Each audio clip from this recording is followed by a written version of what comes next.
Hello student, welcome to video lecture of class 12th. Myself Abhishek Srivastava. I will teach you mathematics. In previous lecture we finished chapter number 1, that is relation and function.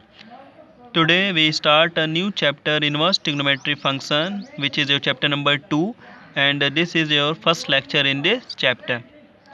We have studied that the inverse of the function f, which is represented as a f inverse, and which exists if and only if f is 1 1 and onto. In class 11 we studied that the trigonometry function are not 1 1 and onto over their natural domain and range. Hence their inverse does not exist. In this chapter we shall study about the restriction on domain and range of the trigonometric function. The inverse trigonometry function play an important role in calculus. Here we discuss some terms of trigonometric just like sin x, cos x, tan x, cot x, sec x and cosec x. First we start y is equal to sin x. We draw a graph of y is equal to sin x in this form, and you will be familiar about how to draw a graph of the function. This is the graph of the sin x, and here this graphs hold maximum value of x is minus infinity to plus infinity, and maximum value of y coordinate is minus 1 to 1. Now we discuss its inverse is sin inverse x, and y is equal to sin inverse x, and the graph of this is this form. And here this graphs hold a maximum x coordinate is minus 1 to 1, and in y coordinate minus infinity to plus infinity. Now sin inverse defined as this form. Sin inverse such that is defined as from minus 1 to 1 to minus pi by 2 to pi by 2. Minus 1 to 1 is the domain of the sin inverse, and minus pi by 2 to pi by 2 is the range of the sin inverse. Now the branch with range minus pi by 2 to pi by 2 is called the principal value branch. This is so important for solving the question. Similarly, the other trigonometric function, inverse trigonometric function along with domain and range, which defined as below. Cos inverse x, which defined as from minus 1 to 1 to 0 to pi, which is closed interval, and tan inverse, which defined as from r to minus pi by 2 to pi by 2, which is open interval. Cot inverse defined as from r to 0 to pi, which is open interval. Sec inverse defined as from r minus open interval minus 1 to 1 to 0 to pi minus pi by 2, and cosec inverse defined as from r minus 1 to 1, this is open interval, to minus pi by 2 to pi by 2 minus 0. This is the format of sin inverse, cos inverse, tan inverse, cot inverse, sec inverse and cosec inverse. This is so important format of domain and range of the inverse trigonometric function, which is so important for solving the question. So you will should memorize this domain and range of this inverse trigonometric function for solving the question. Now one format of this here.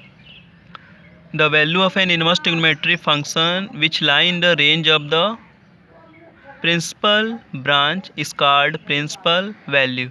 That is, the value of the inverse trigonometric function lie in the range of the principal branch, which is known as principal value. Now we can solve one question related to that.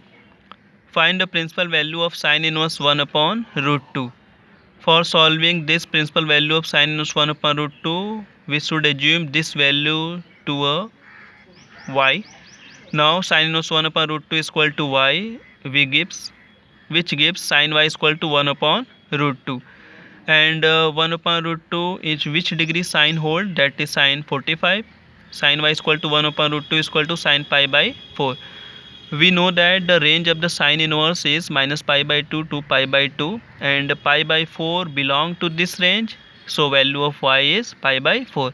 That is, principal value of sine inverse 1 upon root 2 is pi by 4. Now we discuss some other type of the question. Find the principal value of sine inverse minus half.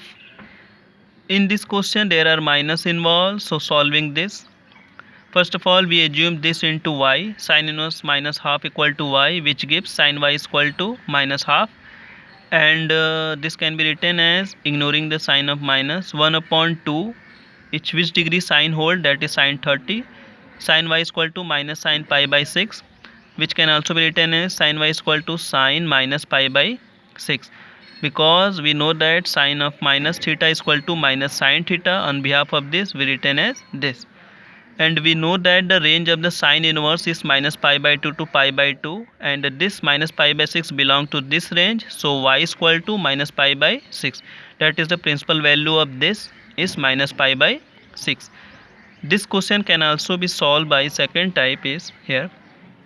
Step first is put y is equal to sin inverse 1 minus 1 upon 2, which gives sin y is equal to minus half. Second step is ignoring the sign and find the value of theta. Sin y is equal to minus half, ignoring this minus, and 1 upon 2 we know that sin 30, and sin y is equal to minus sin pi by 6. And third step is using table, and this is so important table for finding the value of principal value of inverse trigonometric function. So you should memorize the range of the sin inverse, cos inverse and tan inverse. Sin inverse minus pi by 2 to pi by 2, cos inverse 0 to pi, tan inverse minus pi by 2 to pi by 2. And for positive it's taken as all positive theta, sin inverse is theta, cos inverse is theta, tan inverse is theta. And for negative we taken as sin inverse as a minus theta, in cos inverse we taken as pi minus theta, and tan inverse we taken as minus theta. Here sin is involved, so minus sin pi by 6 is written as sin y is equal to sin minus pi by 6, and this is the form of minus theta, and so the principal value is y is equal to minus pi by 6, and this is belong to this range, so y is equal to minus pi by 6 the principal value of this. On behalf of this lecture you can solve your homework. Find the principal value of the following. First one is tan inverse in bracket minus 1, second one is cot inverse in bracket root 3, and third one is cos inverse in bracket minus half. On behalf of this lecture you can solve your homework, and also you try your exercise 2.1. Thank you.